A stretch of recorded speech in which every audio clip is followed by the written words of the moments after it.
সুপ্রিয় সুধী, এই মুহূর্তে আমি ভ্যাটিকান সিটির সামনে আছি। আমরা ভ্যাটিকান সিটি ঘুরে বেড়াবো, এ নিয়ে আপনাদের কিছু তথ্য জানাবো। বিশ্বের সবচেয়ে ছোট ক্ষুদ্র রাষ্ট্র ভ্যাটিকান সিটি। এর আয়তন মাত্র 0.49 কিলোমিটার, ধরতে গেলে হাফ মাইল, আর জনসংখ্যা 800-এরও কম। তাই ভ্যাটিকান শুধু ছোট দেশ নয়, বরং সবচেয়ে কম জনসংখ্যার স্বাধীন রাষ্ট্র।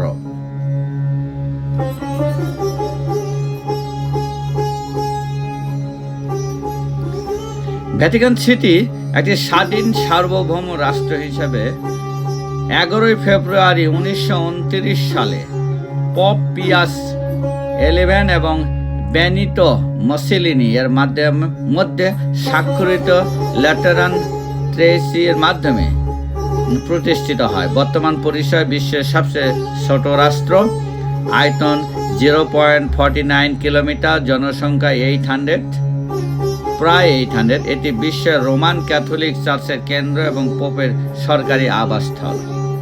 রাজধানী ভ্যাটিকান সিটি, সরকারি ভাষা ল্যাটিন, মুদ্রা ইউরো। ভ্যাটিকান সিটি ইতালির রাজধানী রোমের ভিতরে অবস্থিত একটি ক্ষুদ্র কিন্তু পূর্ণ স্বাধীন রাষ্ট্র।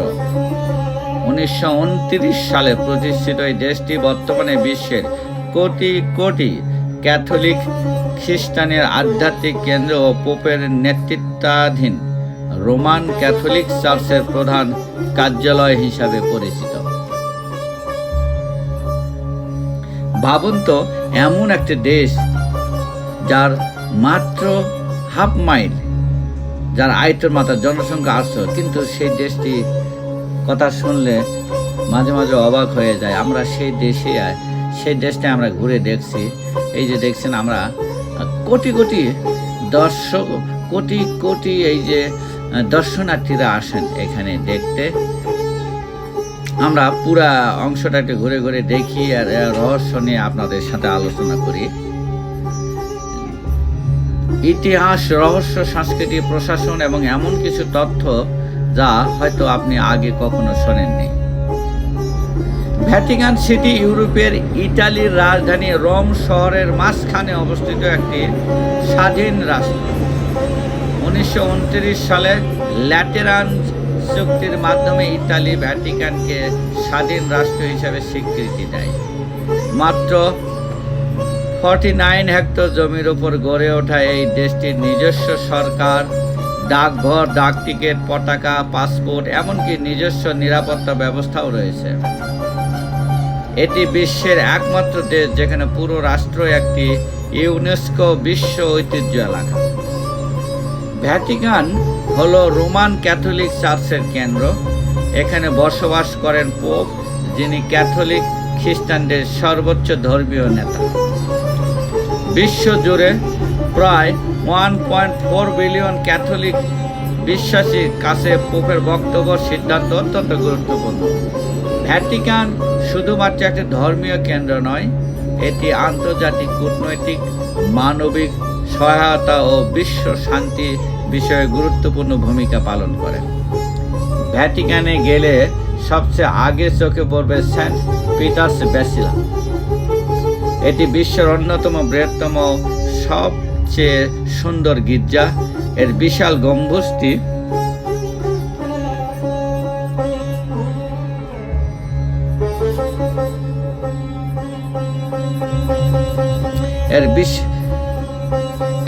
গম্বুজটি নকশা করেছিলেন বিখ্যাত শিল্পী মাইকেল অ্যাঞ্জেলো। গির্জার সামনে রয়েছে বিশাল সেন্ট পিটার স্কয়ার, যেখানে হাজার হাজার মানুষ একসঙ্গে জড়ো হয়ে পোপের বক্তব্য শোনে। এরপর রয়েছে সিস্টার্ন চ্যাপেল। এই চ্যাপেলের সাথে মাইকেল অ্যাঞ্জেলার আঁকা বিখ্যাত চিত্র দ্য ক্রিয়েশন অফ অ্যাডাম পৃথিবীর অন্যতম শ্রেষ্ঠ শিল্পকর্ম হিসাবে বিবেচিত হয়। এখানে নতুন পোপ নির্বাচনের গোপন ভোট অনুষ্ঠিত হয়, যাকে বলা হয় কনক্লেভ। আরও রয়েছে ভ্যাটিকান মিউজিয়াম, যেখানে হাজার হাজার বছরের শিল্পকর্ম, ভাস্কর্য, ঐতিহ্য ও সংগ্রহ ও সংরক্ষিত রয়েছে। ভ্যাটিকানের নিজস্ব সেনাবাহিনী বলতে রয়েছে সুইস গার্ড।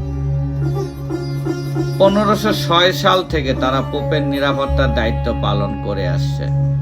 তাদের রঙিন ঐতিহ্যবাহী পোশাক সারা বিশ্বের পর্যটকদের কাছে অত্যন্ত আকর্ষণীয়। ভ্যাটিকানের নিজস্ব ব্যাংক, রেডিও স্টেশন, সংবাদ মাধ্যম এবং ডাক বিভাগও রয়েছে। মজার বিষয় হলো এখানে জন্ম নেওয়া মানুষের সংখ্যা প্রায় নেই বললেই চলে। বেশিরভাগ মানুষ কাজের জন্য বা ধর্মীয় দায়িত্ব পালনের উদ্দেশ্যে এখানে আসেন। প্রতি বছর প্রায় কোটি কোটি পর্যটক ভ্যাটিকান ভ্রমণ করেন।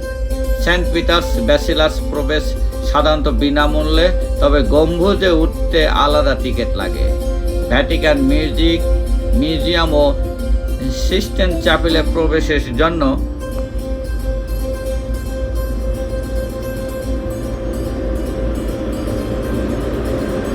আগে থেকে অনলাইনে টিকিট বুক দিতে হয়। ধর্মীয় স্থান হয় শালীন পোশাক পরা বাধ্যতামূলক, কাঁধ বা হাঁটু ঢাকা পোশাক পরায় পরামর্শ দেন। মাত্র আধা বর্গ কিলোমিটার ছোট্ট রাষ্ট্রটি ইতিহাস, ধর্ম, শিল্প, সংস্কৃতি ও বিশ্ব কূটনৈতিক এক অসাধারণ কেন্দ্র। তাই সুযোগ পেলে জীবনে অন্তত একবার ভ্যাটিকান সিটি ঘুরে দেখার অভিজ্ঞতা নিশ্চয়ই স্মরণীয় হবে। সাথেই থাকুন, আমরা একটু ঘুরে ঘুরে দেখাই আমরা কি কি দেখলাম ভ্যাটিকান সিটিতে। আমরা রাস্তাঘাটে এই এলাকায় মোটামুটি ঘুরে বেড়াবো। এটা ছোট্ট পরিচয়, ধরতে গেলে হাফ মাইল। সাথেই থাকুন।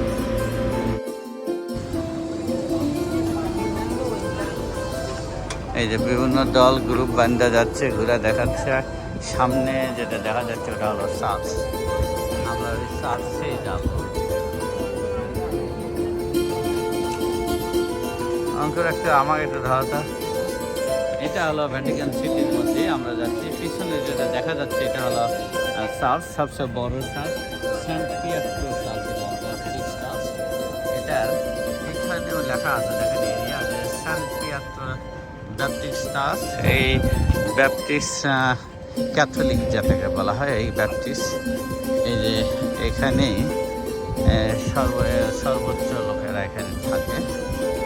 আর এই যে সাইডে ইতালির রেস্টুরেন্ট যেটাকে বলা হয়, ইতালির রেস্টুরেন্ট মানে রেস্টুরেন্টের খাবারের জন্য বিখ্যাত। এরা সবাই রেস্টুরেন্টে খাওয়া দাওয়া করে। আর আমরা ওই চার্চের ভিতরে যাওয়ার চেষ্টা করব, দেখা যাক। এই যে সবাই ওইদিকে যাচ্ছে, হাঁটে আসবে আবার। এই যে আমাদের দেশি ভাই সাইকেল চালায় গেল নাকি, এটা ভ্যানের মতোই। আইসক্রিম একটা নিব, কোল্ড ড্রিঙ্কস। অঙ্কুর এটা ওইটা কোল্ড আইসক্রিম একটা নিল।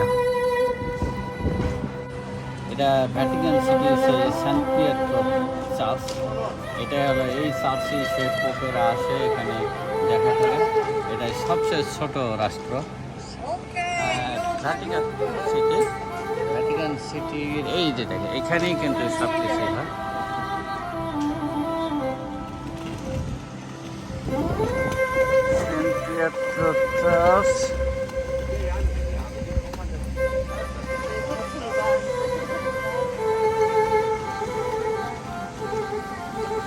এই সেই ভ্যাটিকান সিটির একেবারে মেইন পয়েন্টে সেন্ট পিয়েট্রো চার্চ যেটা।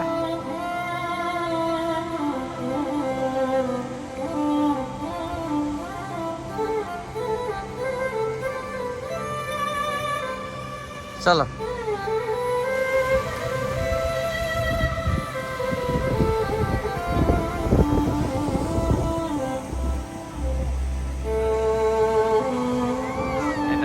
ভ্যাটিকান সিটির ভিতরের রেসিডেন্স এরিয়া। ওই যে বাস যায়, এম বাস, মেট্রো বাস।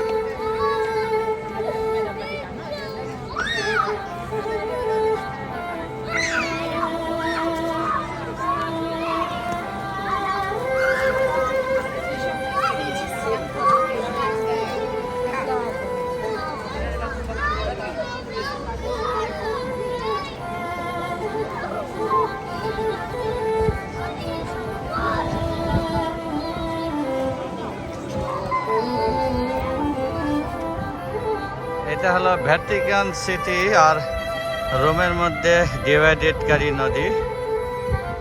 এই নদী এই মেরে হলো ভ্যাটিকান সিটি আর এই মেরে হলো রোম।